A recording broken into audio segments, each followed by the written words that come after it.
Crime does pay. The old adage that crime doesn't pay isn't holding up these days.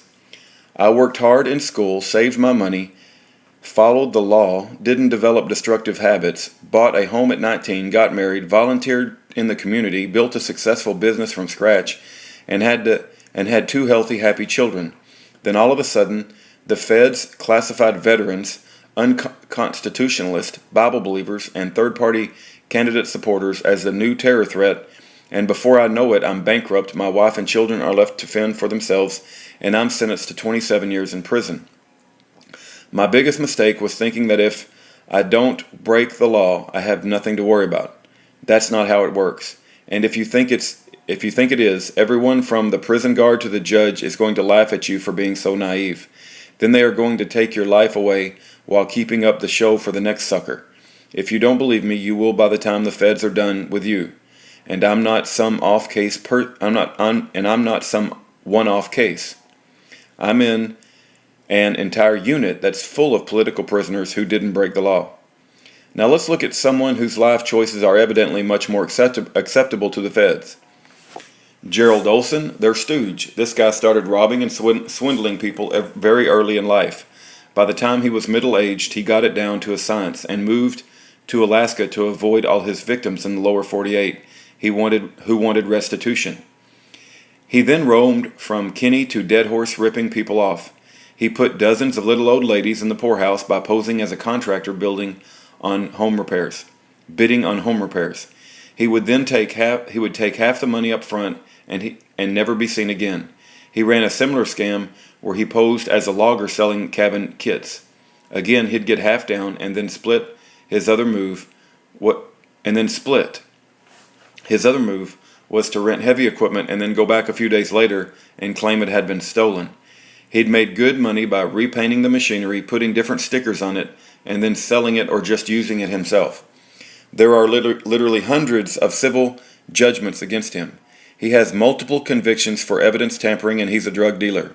He got so infamous for conning people that Channel 2 News did a series on him featuring dozens of his victims and warning people about anyone who fit his description. I guess he's a Seventh-day Adventist. I know he has a wife and 3 sons, but he went out and got crack whore girlfriend anyway. Through some chain of events I don't understand completely, he wound up driving semi-truck loads of drugs through Canada into Alaska for the Hells Angels. While he was doing this, he got caught when one of his victims saw him driving around town trailering a $100,000 piece of heavy equipment. When a trooper went out to his house to ask him a few questions about his repainted earth mover with the wrong brand of stickers on it, Olson launched into a sales pitch about how he shouldn't be arrested over the theft and that he shouldn't have to make restitution to his victims because he was willing to work for the cops now. They agreed, and that's just what he did for the next few years as an undercover drug informant. Let me quickly point out that the cops are importing and selling drugs themselves, so they aren't busting people for selling drugs. They're busting people because they're competitors. About the same time Olson is finishing up with his snitching on the Hells Angels, I was coming out with my naive but well-intentioned idea of exposing drug-dealing cops to the public using the Liberty Bell. If any of you remember that last big meeting at the Door of Hope Church on Birch Hill above Cold Spot Rental, that was when we announced our plan, and that's when it really hit the fan for me. I guess the cops had been beating up on their competitors for a while, and they were about done with Olson's services. They told him he had to go to court and face the music because he hadn't done enough work yet to be let off and the hook completely. By the way, this is a perfect example of totalitarian hubris, in that the system acts as though they have the right to absolve Olson of debts resulting from the wrongs he has done to other people, whether those other people are willing to forgive the restitution he owes them or not. Being the seasoned con man and self-described drug wholesaler that he is, I'm sure Olson knew that the cops were moving most of the drugs sold in Alaska.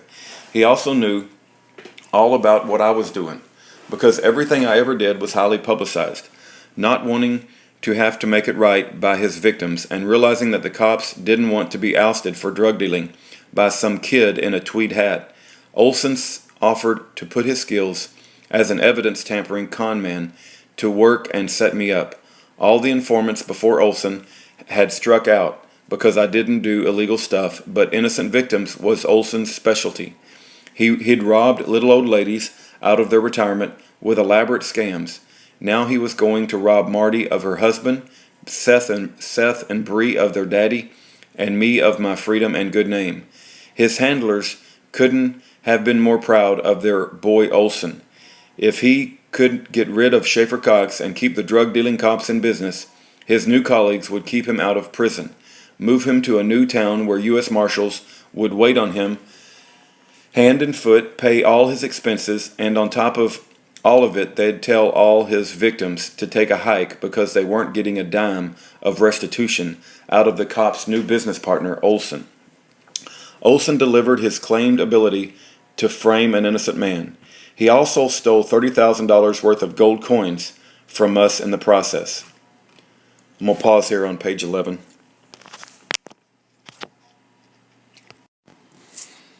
His partners in crime protected him on that too. I wonder if when he was playing with my 1.5-year-old son on my living room floor that he was thinking to himself, well, little buddy, I'm about to destroy your home and family, and you're going to have to grow up without a father. He hadn't even brought up the fact that I was trying to expose these cops for drug dealing when they sent in their resident con man to frame me. But we never got the chance to because the U.S. Attorney preemptively filed a motion that barred us from presenting any evidence about or making any reference to what motivated the government to go after me the way they did. I know for a fact that the cops are the dominant drug dealers in Alaska. I've seen it with my own 2 eyes. Do we have it on video where we can prove it beyond all doubt? No. But that's because when we put together a way for thousands of people in Fairbanks to work together to collect the evidence we needed, the cops panicked and threw me in prison. What does that tell you? And why was it all drug cops running this operation on me? I'm not connected to drugs. I've never even smoked a cigarette in my life. It's because Gerald drug wholesaler Olson and the cops are both up to their elbows in the same dirty business, making money hand over fist. After I was convicted of crimes I didn't commit, based mostly on Olson's perjurious testimony, Olson got paid $300,000 bonus. They paid it to him in $100 bills so he wouldn't have to pay taxes on it, and so his victims couldn't attach it using the judgments they'd won against him in civil suits. Olson destroyed 4 marriages, orphaned 9 little children, and bankrupted 12 households.